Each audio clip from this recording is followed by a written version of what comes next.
que aconteceu na sexta e no sábado. Ontem iniciamos às 19 horas, já era quase 22 horas, e o nosso desejo era que o culto não acabasse. Tamanha presença e a glória de Deus que estava neste lugar. Tamanha a presença do Espírito Santo. Eu quero encorajá-los a prestar atenção naquilo que Deus vai falar no teu coração nessa noite. Antes, quero agradecer a todos novamente que estiveram envolvidos na conferência. Agradecer também a equipe da lanchonete que estiveram fazendo um lindo trabalho a fim de levantar recursos para que pudesse ajudar a custear também. Que Deus possa abençoá-los ricamente. Nós estamos avançando. Quem está comigo nessa fé? Nós estamos avançando. Essa é a minha fé. Nós estamos avançando. Nós recebemos a notícia, e quem estava acompanhando os jornais viu que ontem o Irã, ele mandou alguns drones a fim de atacar Israel. Mas após enviar quase 300 drones, todos eles interceptados, nenhum praticamente caiu dentro do solo israelense.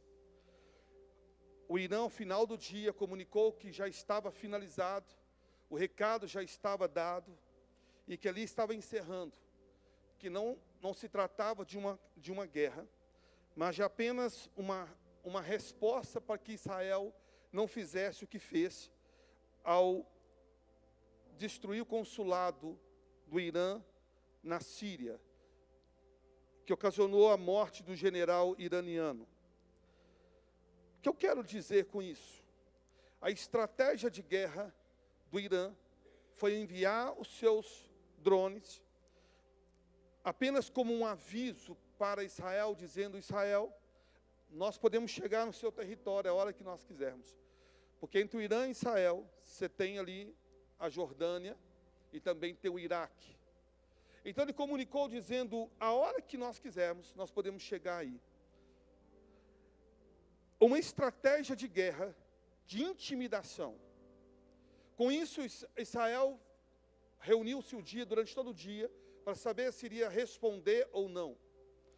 Mas eles deixaram claro, o Irã deixou claro na ONU, dizendo: para nós, finalizou aqui, não queremos uma escalada de tensão, não queremos guerra, mas também queremos que vocês saibam que nós podemos sim, e temos condição de entrar numa batalha. Que Israel não dê nenhum tipo de resposta. Esse tipo de estratégia que o Irã utilizou, é uma estratégia de intimidação, tentando assim segurar Israel, para que Israel não prossiga nas suas ofensivas. Essa estratégia de guerra que acontece e que aconteceu, é a mesma estratégia que são aplicadas dentro de um contexto de batalha espiritual. O diabo, muitas vezes, ele apenas, as chamadas retaliações que nós sofremos, nada mais é que uma intimidação do inferno para dizer assim: nós podemos te destruir a hora que nós queremos. Quando você começa a entrar num plano de oração, o inferno vem e se levanta. O apóstolo Rogério ontem compartilhava comigo que ele começou aquele projeto sobre a intercessão, Intercede Brasil. E logo que entrou no projeto do Intercede, ele já teve um racha na igreja, perdeu 10 das suas igrejas que o deixou. Filhos espirituais que caminhavam com ele há 20 anos, se levantaram.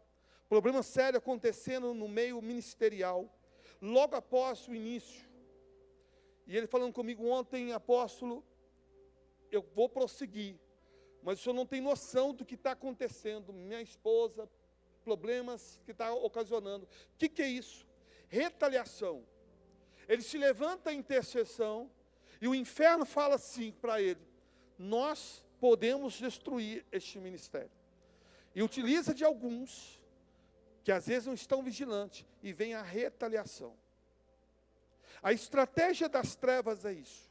Você vem para um culto abençoado, E você começa a buscar a presença de Deus, e você começa, Deus, eu quero, e começa a guerrear em nome de Jesus, eu quero a salvação da minha família, eu quero a salvação da minha casa. De repente, no outro dia, você levanta com problemas. No outro dia você levanta com a inquietação na sua alma. No outro dia você levanta com pensamento suicida. No outro dia você levanta já recebendo uma mensagem de um funcionário, de uma empresa, que alguém que o deixou ou te processou. No outro dia alguém já começa a perturbar a tua vida. Começa levante e perseguição no teu trabalho.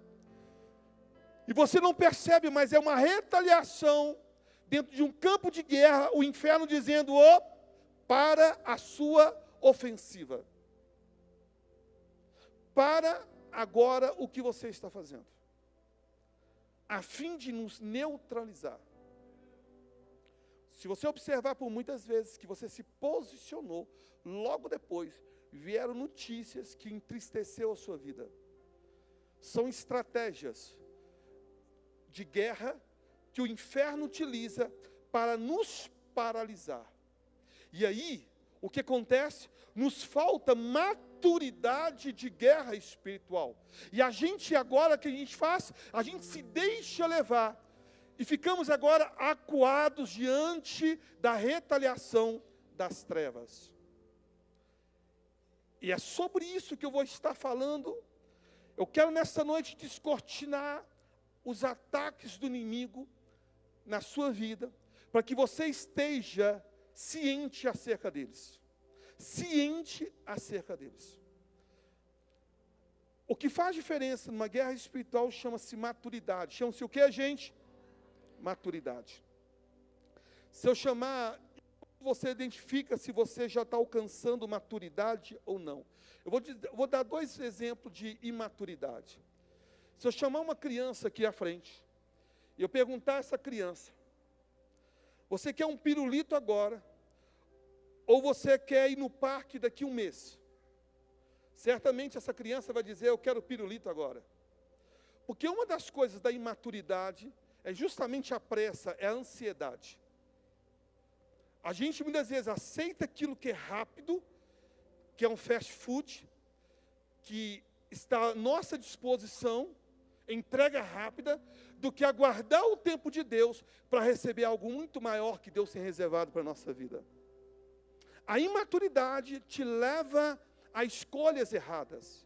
Se você analisar a tua vida, muitas coisas que você sofreu foi resultado de decisões que você tomou por imaturidade, pela angústia e pela ansiedade da sua alma. Então, na medida que você vai alcançando maturidade, você não é conduzido por algumas coisas que é te oferecido neste momento. Você espera por coisas maiores que vêm da parte de Deus. Você não tem pressa. Você quer que aquilo de Deus, que vem de Deus, acontece na tua vida. O tempo é dele. Ele não chega atrasado, nem chega antecipado. Ele faz as coisas na hora certa. Deus não escreve certas por linhas tortas. Deus escreve certas por linhas certas. É assim que ele age. Você pode dar uma salva de palma? Aquele que é digno. É assim que ele age. Então, a primeira coisa da imaturidade é a ansiedade. São decisões tomadas no calor da nossa alma. Uma criança decide dado a ansiedade da sua alma. Ela não tem maturidade. Então, ela não sabe que um parque é melhor. Ela não sabe que aguardar um mês é rápido. E ela age na pressa. É assim que começamos relacionamentos fora da vontade de Deus. É assim que nós entramos em trabalhos fora da vontade de Deus. É assim que iniciamos projetos de empresa fora da vontade de Deus. Tudo fundamentado na ansiedade da nossa alma.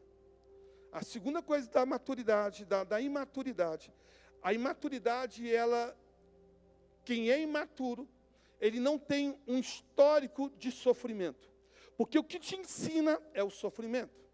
Apóstolo, mas eu sofri muito, mas eu continuo sofrendo. Talvez lhe falta maturidade para aprender com as decepções e as frustrações da sua vida. Se uma criança ela toma um choque, se chegar, ela nem chega mais próximo daquela tomada, porque o choque que ela tomou faz com que ela tenha medo de aproximar-se novamente. As dores do passado servem para nos ensinar a não cair nos mesmos erros que um dia caímos. Então, um dos frutos, uma das consequências da imaturidade é ficar caindo no mesmo erro. Quando você cai no mesmo erro 2 vezes, 3 vezes, está lhe faltando maturidade. Tem pessoas que no passado esfriaram espiritualmente, porque se deixaram levar por conversas, se deixaram levar por convites, se deixaram levar por influência. Passa-se o tempo, está lá ele caindo no mesmo erro outra vez. Porque lhe falta maturidade. Mas uma vez que você sabe, tem maturidade, você sabe, isto eu sei onde vai me levar. Eu sei muito bem que essa decisão, eu sei muito bem que este problema vai me conduzir a tal determinada situação. Isto é maturidade, é aprender com os fracassos da vida.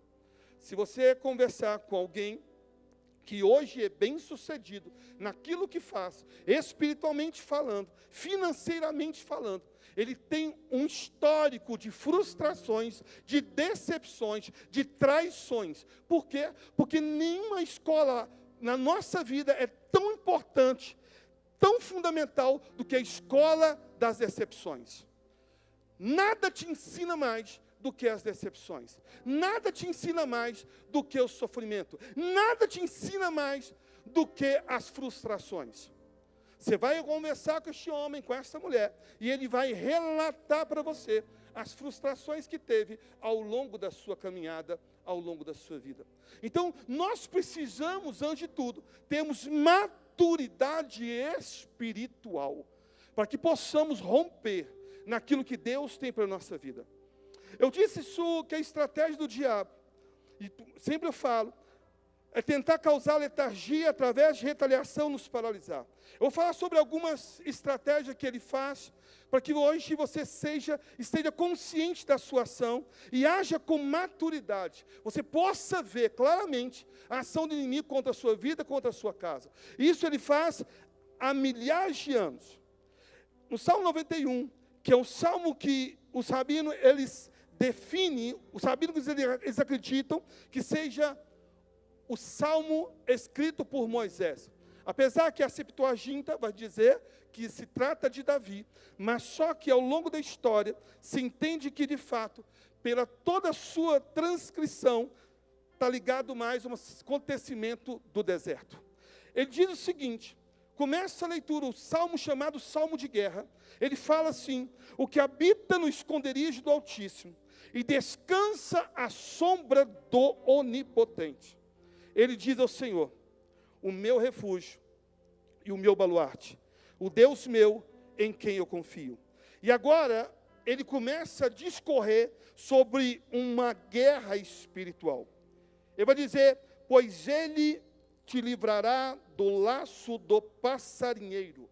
Quando fala do laço do passarinheiro, ele está dizendo sobre uma isca. O passarinheiro, ele prepara uma isca, um laço, a fim de que através dessa isca, o pássaro ao pisar, ele é pego. O que está dizendo aqui é, o diabo ele arma laços. O diabo muitas vezes ele sabe que não pode, por exemplo, entrar na tua casa, ele não pode entrar no teu lar, ele não pode atacar a tua vida. O que ele vai fazer? Ele vai preparar laços para te pegar. Agora, como que ele consegue pegar através do laço? Nos atraindo através daquilo que nos atrai, daquilo que nós gostamos. A estratégia do diabo é nos atrair através daquilo que nós desejamos. Ele está dizendo que ele vai me livrar do laço do passarinheiro. Mas como pode me livrar do laço do passarinheiro? Abrindo a minha visão espiritual para que eu possa ver o que está acontecendo. Há laços. Todos os dias o inferno se levanta para provocar e armar laços contra a nossa vida. Todos os dias o diabo arma laços para tentar me pegar, para tentar te pegar. Todos os dias, quando você começa a romper em Deus, o diabo já começa a armar laços para te pegar. O que o salmista está dizendo é, cuidado, há um laço do passarinheiro.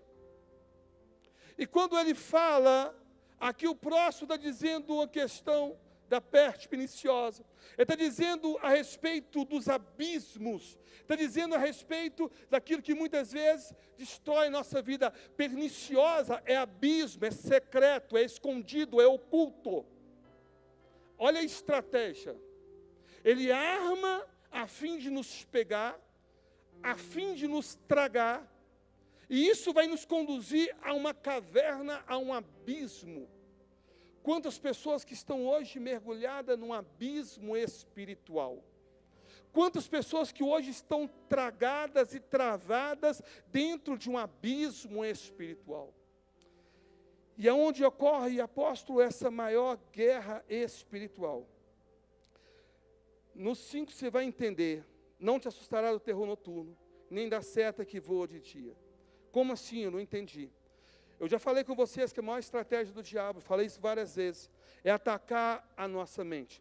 Paulo escreve na carta aos Romanos, no capítulo 12, quando ele fala que nós não devemos conformar com este mundo, mas transformar pela renovação da nossa mente.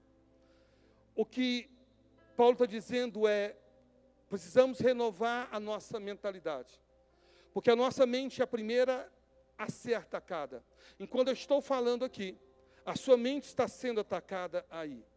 Quando você está na tua casa, a tua mente está sendo atacada continuamente.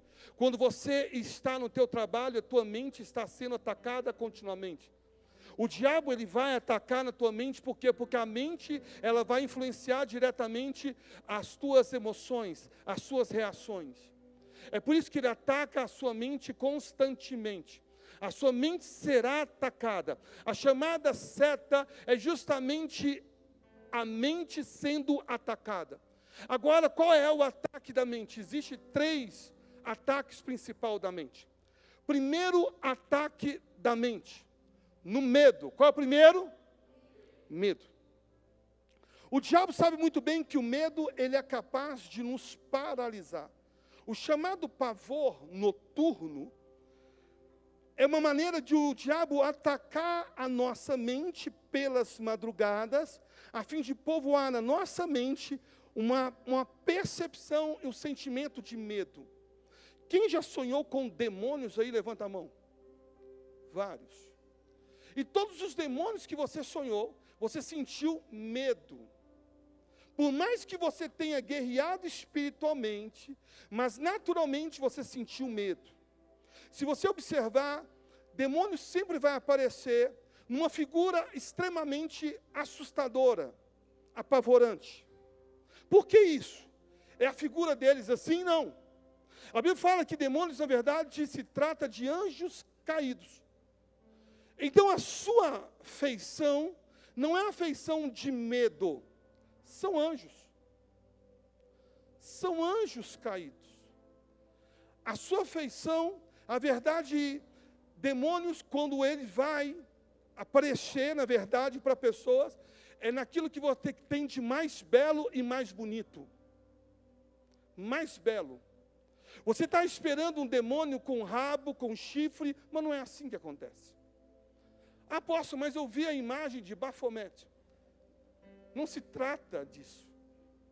A verdade é essa imagem que surge para você, de chifre, essa imagem que aparece para você, nada mais é do que o chamado pavor. Ele quer causar em você medo. Como que aparece para as crianças? Causando medo. Porque onde entra o medo, vai embora a fé. Onde entra o medo, aparece o pavor, o terror. Se você observar desde a sua infância, você tinha medo, por exemplo, de ficar no escuro. Você tinha medo, por exemplo, de ficar sozinho no lugar. Quem aqui já teve experiência de que está caminhando sozinho, por exemplo, no lugar e começou a ouvir barulhos, causando medo? Quem já aconteceu isso? E não era ninguém, não era nada. Por que isso? Não sei se você já teve experiência de caminhar em matas fechadas, e você ouve vários barulhos no meio da mata fechada, causando medo. Já teve experiência de matas fechadas? Por que isso? Por que esse medo de fazer barulhos? Porque às vezes você está na sua casa, há uma entidade chamada Exuerê, que ele gosta muito disso. Você está na sua casa, ele vai lá, derruba vasilhas. Você vai lá, não tem nada. Do nada as coisas caem. Por que isso? Porque ele sabe que o medo é uma maneira de paralisar você. O medo é uma maneira de neutralizar. Através do medo, você não exerce o ministério que Deus tem para a tua vida. Quando você pensa, eu vou servir a Deus, vou fazer isso, aquilo, lá vem o medo, e começa, eu não tenho condição, eu sou incapaz. E ele começa a causar medo em você. Eu me lembro de um processo de libertação que nós estávamos fazendo, ainda era o resgate que nós fazíamos no sítio. E eu me lembro que o demônio tinha 2 pessoas, alguns lembram disso, 2 pessoas, e o demônio manifestava numa pessoa, estavam juntas, eram amigas, manifestavam numa pessoa, de repente, a gente ministrava, repreendia, entrava na outra pessoa do lado, na outra amiga. Ela ficava possessa, e a outra liberta, mas enquanto a outra liberta e tremia toda. E ela gritava dizendo, eu estou com medo. O demônio estava possessa aqui, eu repreendia, saía daqui, entrava novamente, ela ficava possessa outra vez. E isso fez durante umas 8 vezes. Não foi, pastor? Umas 8 vezes. Até que eu fui, enquanto no processo, uma está possessa, eu fui na outra e disse, o diabo está entrando através do teu medo. Olha para mim. O teu medo tem sido a sua legalidade. E ela assustou, eu fico de pé, me dá um abraço. E eu deixei a outra que estava possessa lá. E eu conversando com ela, encorajando. Maior aquele que está contigo do que aquele que está no mundo. Ele não pode nada, maior aquele que está de você, do teu lado. O Deus é contigo, Ele é muito maior, não tema. Se o diabo está vindo por um caminho, ele vai voltar por 7. Não tema, maior é o teu Deus que te guarda. Não tema, não tema, não tema. Não tema. E de repente ela foi encorajada. De repente ela estava já cheio de Deus ali, que falou comigo ali. E eu deixei ela aqui e fui repreendido, saiu o demônio, acabou. E ela que começou a estender a mão e começou a guerrear junto. O diabo sabe que o medo é a porta de entrada de demônios na tua vida. O que ele vai fazer? Ele vai atacar a tua mente para te causar medo. Medo. Porque sabe que através do medo ele paralisa o seu ministério. Ele paralisa quem você é como homem e mulher de Deus. Com medo você não se manifesta naquilo que Deus te chamou para ser e para fazer. Com medo. Não tem coisa pior do que chamado o medo. Por isso você vai ver o chamado pavor noturno. Aí você começa a ter sonhos e mais sonhos de demônios se levantando, tentando destruir a tua vida. De repente a tua casa, teu filho começa a ver a entidade, ver demônios, e começa aquela guerra espiritual, e o medo está dominado no coração. Entrou o medo, acabou. Apóstolo, como que eu vou fazer para conseguir vencer? Lembra que o diabo, ele ataca na tua mente? Lembra que eu falei isso? Ele vai atacar na tua mente a fim de gerar medo em você. Ele vai fazer a fim de gerar medo em você. Então o que você vai fazer? Apóstolo, eu estou com medo. Você vai começar a trazer à memória, não os teus medos. Traga à memória aquilo que te dá esperança. Eu sei o Deus que eu sirvo. Eu sei que o meu Redentor vive. Eu sei que o diabo foi derrotado na cruz do Calvário. Eu sei que eu sou mais do que vencedor. Se tem alguém condenado aqui, é ele. Vá para o inferno, demônios. Contra a minha vida, contra a minha casa, contra a minha família. Você não pode. Maior é aquele que está comigo. Maior é aquele. Tem que caminhar em fé. Você tem que caminhar em fé. Então você tem que começar a declarar palavras de fé, encorajar. Apóstolo, com medo. E através do medo, ele vai colocando coisas e mais coisas. Deixa eu dizer uma coisa, já falei inúmeras vezes. Já disse que aquilo que ele mais temia lhe sobreveio. O que ele mais tinha medo acabou acontecendo. O medo atrai demônios, e não só demônios, enfermidades. Quantas pessoas hoje com um tumor, por causa de um medo que ele tinha de ser cometido por aquele mesmo tumor? Quantas pessoas? Quantas pessoas? Me lembro tempo atrás, nós estávamos lá em cima ainda. Alguém pediu uma oração. E foi uma oração porque tinha recebido uma notícia que a mãe, na semana, que a mãe descobriu um câncer no útero. Havia descoberto, saiu o resultado. E agora tinha que fazer, e ela morrendo de medo, dizendo... O meu sentimento é que ela estava desesperada pela mãe. Mas ela falou assim, eu tenho medo de eu também estar com o mesmo problema. Por quê? Porque a minha avó teve problema também. E o médico disse que pode ser um problema de ordem genética. E ela estava desesperada, dizendo, eu estou com muito medo. Estou com muito medo, estou com muito medo, estou com muito medo, estou com muito medo. Eu falo, mas você está sentindo alguma coisa? Não. Você está bem, estou ótima. Mas o medo, ao ponto de, na época, as pessoas estavam comigo, tiraram, as mulheres que estavam ajudando, tiraram, porque percebeu na hora que manchou a roupa, começou a manchar como fosse sangue. Antes o medo começou a provocar hemorragia. O medo, o desespero. Tem pessoas hoje, por isso que o diabo ele age em cima do nosso medo. E o diabo vai tentar te neutralizar, colocando medo em você. Colocando medo em você. Não permita que o medo te escravize. Não permita que o medo te domine. Não permita de maneira alguma. Maior é aquele que está contigo do que aquele que está no mundo. Essa tem que ser a sua fé. Segunda estratégia do diabo. Preste atenção. Ele vai causar em você dúvidas. Qual é a segunda estratégia? Dúvidas. Primeiro, o medo. Segundo, a dúvida. Como que o diabo age com a questão da dúvida? Qual é? Vamos para o jardim. O que houve no jardim? Qual foi a estratégia da serpente? Colocar dúvida a respeito daquilo que Adão e Eva haviam recebido como orientação. Ele vai trazer dúvida no seu coração.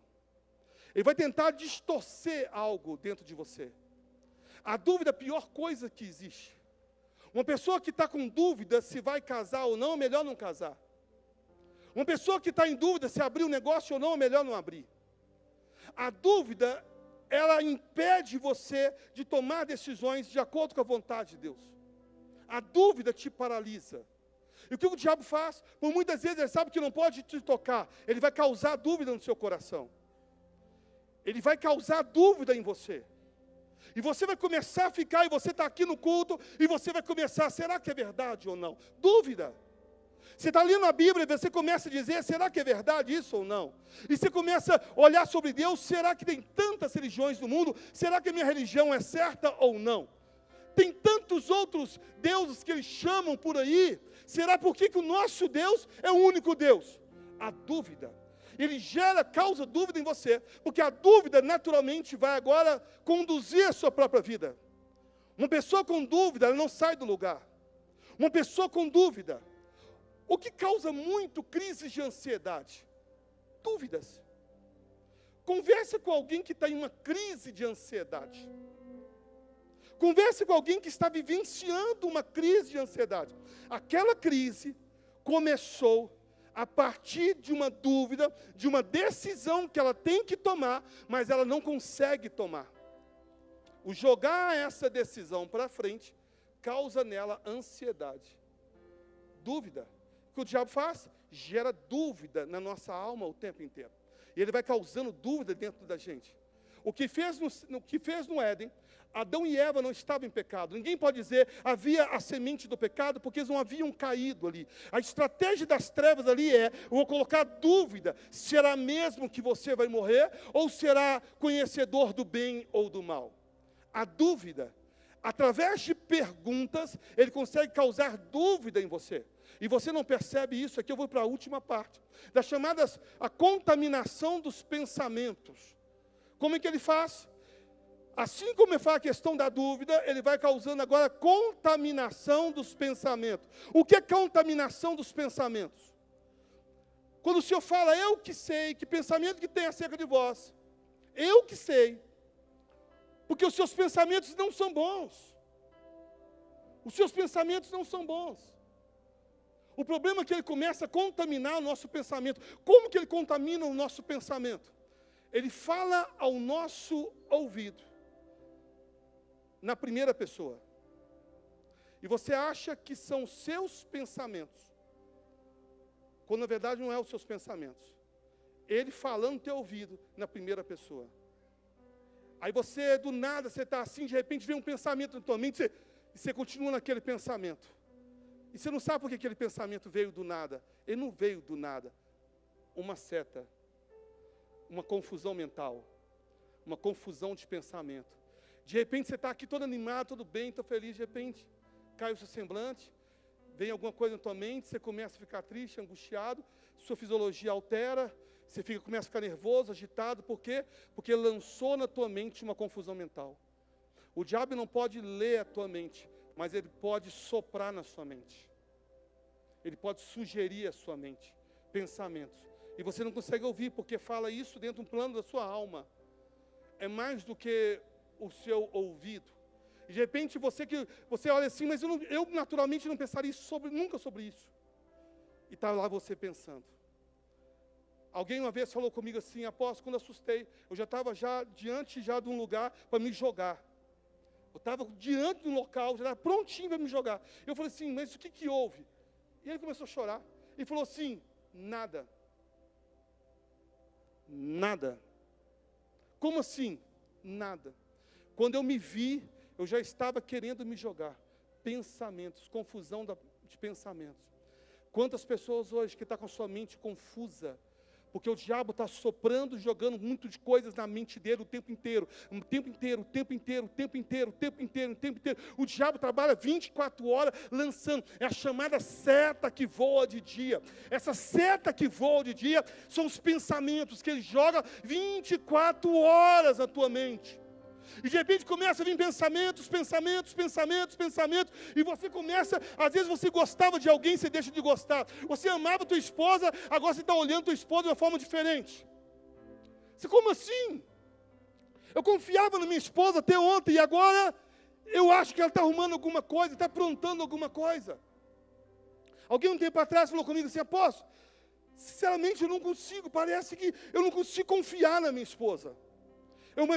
Por qual motivo? Não tem motivo. Mas é como alguma coisa me dissesse. Alguma coisa te dissesse? Quem te falou? Quem te falou? Quem te falou?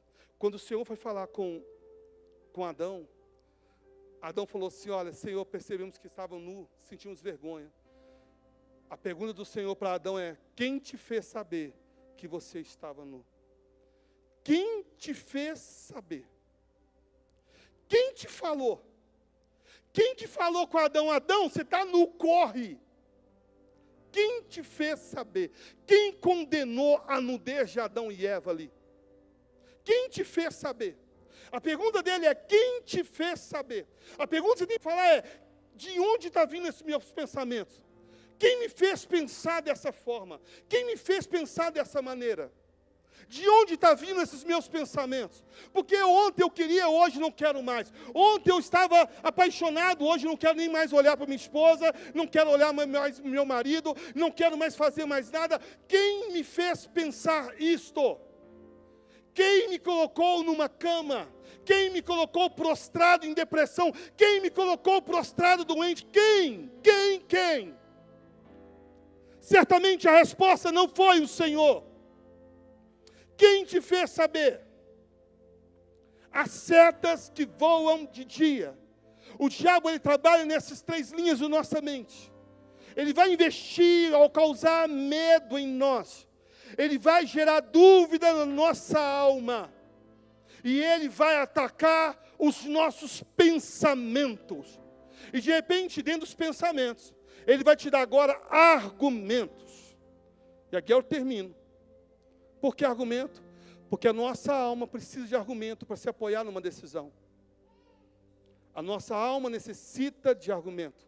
O que ele vai fazer? Ele vai argumentar para você.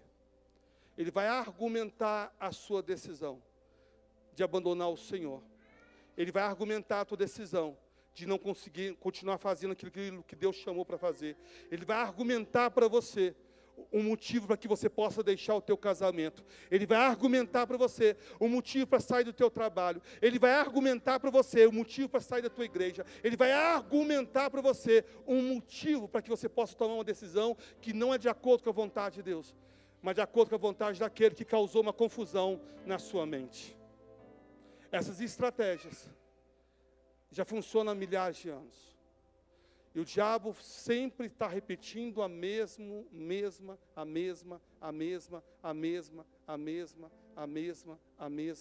E a gente está caindo toda vez. A mesma coisa.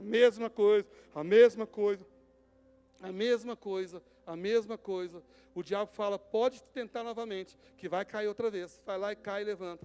Aí o diabo fala, não, pode tentar outra vez, vai cair outra vez, pode tentar aqui. Vai lá, cai. Não, pode tentar a terceira vez, vai cair outra vez. Vai lá, caiu novamente. Até quando? Até quando? Até quando? Termino contando uma história que talvez alguns aqui já saibam dela. Na minha primeira viagem em Israel, eu me lembro que havia uma pessoa que estava com uma ave. Aí ela pegava a ave, andava com um saco na mão. Ela pegava a ave e passava perto dos turistas, e ela colocava a ave dentro do saco, para que os turistas pudessem ver. E ela começava a bater na ave. E a ave começava a dar os gritos dela. E o turista, naturalmente, comovido com a situação, ele vira para o turista e fala, você quer que eu solte ela? Fala, solta essa ave, eu solto essa ave. Mas você tem que me dar tanto shekel. Aí nós turistas, na hora a gente pensa, não tem dinheiro, e dá o dinheiro com dó da ave. Ele abre o saco.